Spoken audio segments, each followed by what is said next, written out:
Morgane n'est endormie que depuis 1 heure à peine quand elle est tirée du sommeil par un désir incontrôlé. Laissée sans volonté, en proie à cette libido soudaine, elle se laisse envahir peu à peu. Le corps lourd et détendu, la chaleur de cette pulsion charnelle la fait frémir. Elle chavire.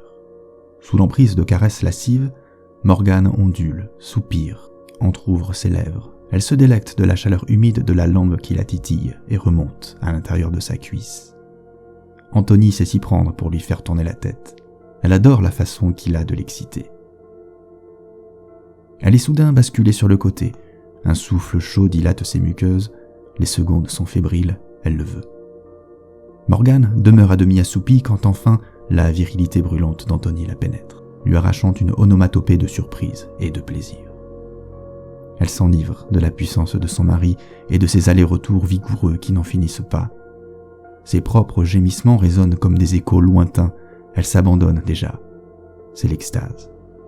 Ses soupirs sont à présent des petits cris aigus, essoufflés, et Morgane sent durcir en elle une forte tumescence suivie d'une aspersion brûlante quand une vision s'impose à elle. Le visage blême de Rémi flotte au-dessus d'elle. Il la regarde avec de grands yeux ronds et pervers, sursautant au rythme de ce va-et-vient jouissif qui la comble depuis quelques instants. Secouée par un haut-le-cœur immédiat, Morgane se redresse d'un bond, suffocante. Dans l'obscurité, elle palpe le lit à tâtons avec des gestes paniqués, mais il n'y a personne, c'est évident. Aussi allume-t-elle la lampe. Anthony n'est pas là, pas plus que Rémi. Dieu, quelle horreur, quel stupide cauchemar.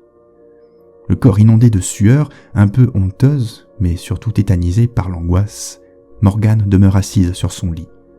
Sa rechute, à présent, lui paraît de plus en plus évidente, et la peur de perdre tout contrôle grandit en elle aussi rapidement qu'un virus mortel. Alors que son bébé se laisse aller à une rumba improvisée, la main de Morgane se pose instinctivement sur les petites bosses qui font onduler la peau de son ventre rebondi.